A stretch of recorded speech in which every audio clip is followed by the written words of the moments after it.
జుట్టు ఊడిపోవడమనేది యాదృచ్ఛికంగా జరగదు. మన శరీరం మనకేదో చెప్పాలని చూస్తోందనమాట. స్నానం చేస్తున్నప్పుడు చేతిలోకి జుట్టు రావడం చాలామందికి తెలిసిన విషయమే. అసలు ఎందుకిలా జరుగుతుంది? కొంత జుట్టు ఊడటం నార్మలే, కాని ఆ స్థానంలో కొత్త జుట్టు రాకపోతేనే అసలు సమస్య. ఈ జుట్టు రాలే కథలో ఓ మెయిన్ విలనుంది. అదే డీహెచ్టీ.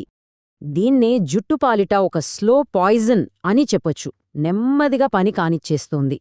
ఈ డీహెచ్టీ చేసే పనిని మినియేచరైజేషన్ అంటారు. అంటే కుదుళ్లను చిన్నవిగా చేసేస్తుంది. 4 దశల్లో జుట్టు కుదుళ్లకు అందే పోషకాలను ఆపేసి చివరికి జుట్టుని చంపేస్తుంది.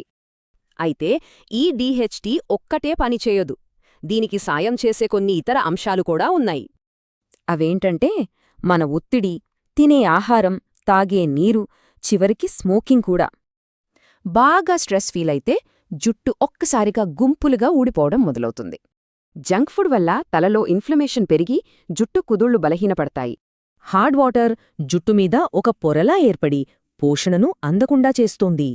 స్మోకింగ్ వల్ల రక్త ప్రసరణ తగ్గిపోయి జుట్టు కుదుళ్లకు ఆక్సిజన్ అందదు.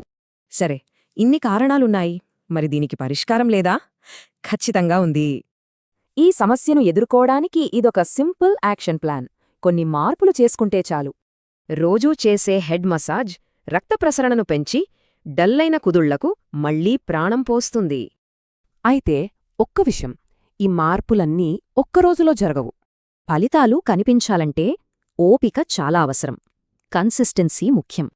కాబట్టి జుట్టు రాలడాన్ని ఒక సమస్యగా కాకుండా మన శరీరమిచ్చే సిగ్నల్గా అర్థం చేసుకోవాలి. జుట్టు మీద కొంచెం ప్రేమ చూపిస్తే చాలు, అది మిమ్మల్ని వదిలిపెట్టి ఎక్కడికి పోదు.